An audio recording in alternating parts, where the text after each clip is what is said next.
And I love to hear the beginning. You shared some bonkers stories of When Calls a Heart, season one, at the end of the year, at the end of this first season, when you were working two different units, like 20 hours. I really want to get into that. And for those of you who don't know what we're talking about, there, Daniel Lissing here is, and I are both on.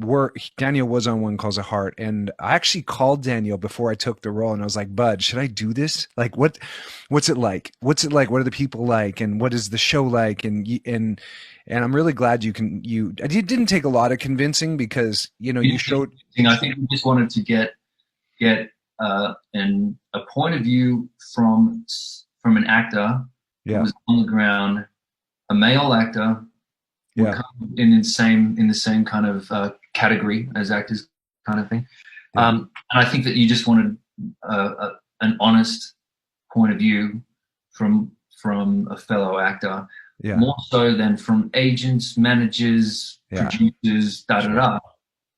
yeah, And Paul called me and he asked a million questions. They were all the right questions to ask, and I was very, very candid with him, and I think it was just one of those things where it's like, you got to do it. mm, Great team. It's a really fun show to work on, and unless you have something else that's holding you back from saying yes, something that you really have to do, yeah. then you should definitely do it. And then we were working together within a month or so after that, or whatever it was. Yeah, it happened pretty Okay. quick. It happened pretty Yeah, quick for it did, sure. yeah. Yep. It was on that.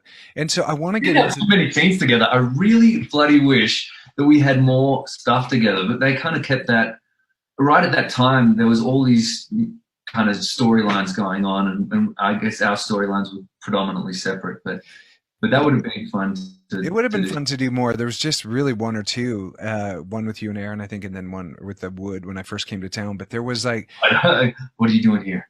right, You're like, yeah, yeah, yeah. I mean, it's still, it's I play Dr. Carson on Shepherd on the show, and I have a lot of things in the infirmary with Andrea Brooks' character Faith, but there's interacting with other townsfolk. It's like it's not the easiest thing for writers to make happen in a natural way, to get people out of their little zones and really have it mesh as friendships and relationships, which is one of the challenges I think with such a humongous cast. But that's what before we get into When Calls a Heart, just share with the audience a little bit before that, like were you always going to be an actor? Like when you were young, did you train in Sydney? What Take us back kind of to the beginning. Like I know you're born in Australia, but where? And take us through the early Daniel of kind of discovering that you wanted to do this and that. Can you then we'll arrive into When Calls a Heart a little bit too. And what you did just before When Calls a Heart. that's right. Well, let's go way before When Calls a Yeah. Heart. I was born in Yeah. Sydney, Australia. Let's do that.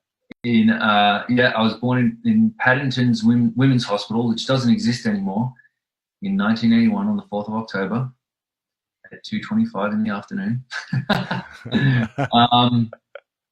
And I grew up outside the city in Sydney, on the eastern suburbs beaches, and I had a great childhood, lots of sport. I have a younger sister. Really great, supportive, amazing parents. Great extended family. I'm lucky, really, really lucky. So my childhood was a good childhood.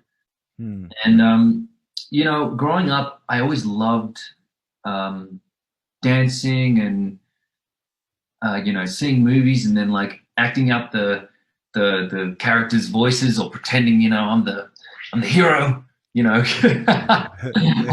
that stuff. So I think little boys or whatever, we always kind of play like Yeah. that, and it didn't hit me until much later on that, hey, if I'm an actor, I get to play for a living. I get to be a little boy for my whole life. Right. But I was a movie buff. I still am. TV show buff. I love my couch time. I really am Really? yeah, dude, I'm so lazy sometimes, I'll just sit there for like 2 days straight and binge shows and watch movies. Mhm. Um, it's my favorite thing to do, and it inspires me. Sure. That's the thing. I get inspired by great content or great writing or, I mean, especially great performances. Mhm. But growing up, I, it didn't, I think, you have that fantasy. I want to be a movie star or something like that, that like, childhood fantasy, but it didn't really kind of click for me as something that was real. I ended up in my later teens, picking up a guitar and kind of falling a little bit in love with music. And so when I had left school, the first thing I did, uh, well, actually, I was a forklift driver in a steel company for about 9 months. That How was how did you get from Sydney to being at a steel plant doing Fort Lake? Because Sydney is a pretty happening. in Sydney. It's in Sydney. Sorry. It's in Sydney, western suburbs of Sydney. Okay, got it. Yeah, yeah, yeah. So Just we've got our own part of the city, like any other city. uh-huh. Uh, and all that. While during that time, I was, writing music and learning my craft a little bit more. I was a roadie for some bands and things like that. I just knew I wanted to be in the music industry. That's it. I just wanted to play music and tour and sing and all that kind of stuff, right? And so I did that. I did that for years. I ended up having a company that I was sort of booking and performing corporate gigs for big companies and booking entertainment, and then I would have my band as well that would do these big kind of cover gigs. And that was the bread and butter while I was writing and recording and producing original music. I ended up playing for the troops overseas, Australian troops, in a couple of different parts where troops was stationed. That's one of my proudest things. I was recognised by the Australian Defence Force, given like a medal of like service. So that was, All right. it still hangs on my wall to this day. And with the service with the soldiers and that you were playing your originals or also some covers? Both, yeah. So, Both. yeah, we did a couple of original tours, and then we did like some cover songs as well. What was the band called? The band was originally called Casino, and then it was called Crash City. Okay. All And right. we weren't famous. We could have been, but the band broke. We ended up putting together this whole big tour with Sony and the whole shebang, and the bass player eloped to Italy and got Yeah. married. He It's was always a the band. and I worked with a great guy. We were really close for many years. A guy named James Ryan, who was a great singer, songwriter, and an amazing guitarist.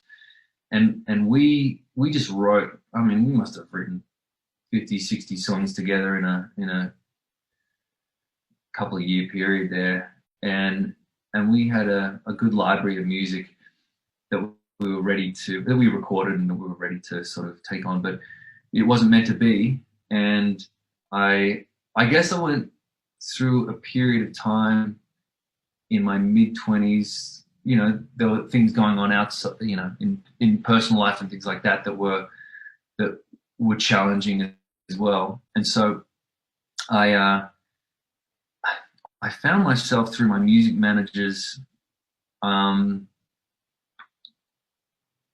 working, going to some auditions for like acting stuff, like commercials and things like that. And I think it was let me think about this, 2009 maybe. And I was 26, 27, something like that. I got to do the math, but it's around there, 27, Yeah. 28. Yeah. I booked this little audition that I went for a short film called Multiple Choice. And I had no idea what I was doing as an actor, but it was through my music managers, and I thought this will be fun, whatever. Yeah. So I just learned like the one-page kind of scene that they gave me, and I went in there and I, did my thing. And I went on set, and it was a 2-day shoot, and the director of that was amazingly collaborative and asked us what we thought. It was like a three-hander, right? So it was three young guys working together, and we did this silly film. We got to beat up a car, and multiple choice. Check it out. I think it's on YouTube. It's a Oh, fun, right on. Okay. fun little film. There's a couple of great actors in it, Nathaniel Buzolic and Daniel Weber. And if you if you Google those guys, you'll see the amount of work they're doing over here in the States now. So killing it. Yeah, Was it their first thing? Was it their first thing too? Like, was it a I brand don't think so. I was kind of late to the game with acting. I right? did a couple of scene study classes. Um, I bought 8 and I went to like 4 of them, kind of thing. Was like wasn't too into the acting classes, Right. but that's changed. That's changed now. I mean, it's all about learning and growing as an actor. But at the time, I was like, whatever. Right. And the funny thing about that short film, that director, Mike Good, my producing partner now. So so that's where I met him. And you know why I became an actor? Because I was so inspired with that collaborative process. I was on set, and I remember when we wrapped that second day of shooting, that last day, I sort of sat there by myself, just I can't even remember, it was on a rock or something, in this place we were shooting. And I sat there and I sort of welled up a little bit. I had tears in my eyes because when they say you catch the bug, you get the acting bug. I got it right then and there. And I remember thinking, this is it. I found what I'm meant to do.